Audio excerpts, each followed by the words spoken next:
Hey everybody, how y'all doing? I'm going to give you guys a little small recap and review on the first episode of Chaos Dragon Sekiryuu Seneki. In other words, I think it could be also called the Red Dragon War.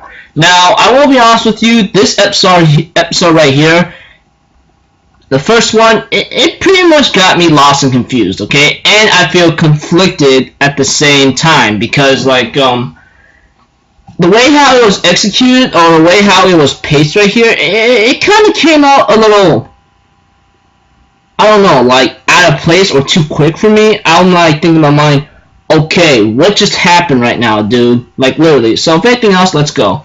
Okay, at the beginning, I think, like, this might, refer to future references of what happened at the beginning of the first episode. Well, it does show a little small opening here and there, but guarantee the hell, like, it shows some of the main characters that might be involved in this kind of like series in the future. But later on, as the episode continues on, it seems like it involves some kind of history about like some kind of like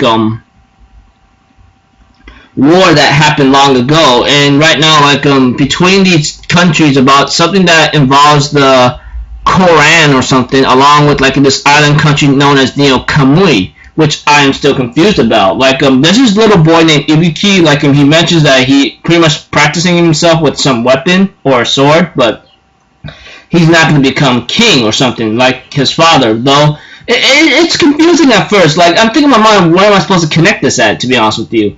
And somehow there's this item that the Koran faction, or I don't know, group, like, has this thing called the Dragon's Eye that's supposed to be some kind of like a trump card against a red dragon, which was revealed at the beginning of the episode. And I'm thinking in my mind, okay, what's this red dragon about? You know, I'm thinking in my mind. But as the episode continues on, we have to it that Ibuki, along with some girl named Mashiro, along with another boy, decide to go grocery shopping. But not before, like, they accidentally bump into a guy that looks like some guy named Cloud from Final Fantasy. Those of you who played Final Fantasy or know the game or even watch the movie of it will know what I'm talking about. This guy looks like Goldilocks right here. He looks like freaking Cloud or something, but he looks pretty cool. He looks like a boss. And he said something about forming a pact with the Black Dragon. And I'm thinking about my, okay, what's this pact forming thing supposed to be about is to my question. This army comes out of nowhere. This Koran army with the Dragon's Eye comes out of nowhere and decides to like say that we're going to put this country in peace, you know, this big, fat, obese general guy. And I think, like, this woman right here who's leading a group asks Ibuki, why you have a sword right here? You know it's not, like, a good idea to have these kinds of things. And it's really bothersome, you know? He's thinking in his mind he doesn't want to become king, so he offers his sword or something, or I don't know what the hell is going on. Like, literally, I don't know what's going on. Along with this other guy who's been keeping an eye on Ibuki for a long time, I believe. He's pretty much trying to bring Ibuki down some kind of road or path of destruction kind of thing.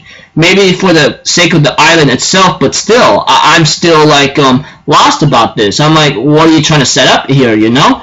And then, later on, like, a rebellion group decides to go against the Koran group and so forth, and these Koran group reacts back, and they decide to kill innocent civilians too, which is pathetic. And I'm thinking in my mind, whoa, why go into the dark themes already right now, huh? Pretty quick. And later on, like Ibuki and Mashiro, along with this other kid whatsoever, they get cornered by by the big fat general, and the reason being is that the Dragon's Eye went to Ibuki, and I did remember Ibuki having a little flashback or something in his head about the red dragon saying, make a pact with me and I can help you out. And the Dragon's Eye, which is some kind of sacred treasure, probably the trump card against a red dragon, but it seems like this Dragon's Eye gets connected to Ibuki, and the red dragon says, form a pact with me, that kind of thing. I can help you out. However, the big fat general guy of the Koran group, I believe, which I don't know how to pronounce correctly, ends up trying to interfere or something. We have to it that the kid tries to fight the big fat guy, which is pretty ridiculous, but Mashiro takes a slicing hit to the body, and I'm thinking in my mind, what the hell, man? What the hell's going on here? And then Ibuki somehow ran like quick speed and says, Mashiro, hang in there, I'm gonna help you out. and the red dragon says, make a pact with me and I can fulfill your wish. And therefore, Ibuki decides to make a pact and says, alright, I want to change this country, I want to save everyone, change the world. And the red dragon says, alright, your wish granted. However, there's a problem behind this. He has to make an offering, and pretty much his hand was controlling by himself, possibly the red dragon doing the evil dark deed. And Mashiro says, it's okay, you made a pact with the red dragon, now be a good king and so forth. She grabs the sword or dagger and stabs herself with it and completing the pact. And his power becomes really known, or became like a showboating thing, like it's pretty much showed off, if anything.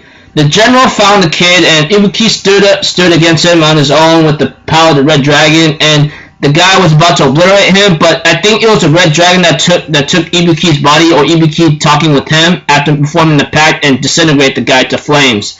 And of course there was a song played in there, and the song was pretty nice, I'm not gonna lie. It was pretty kick butt. The song was pretty kick butt.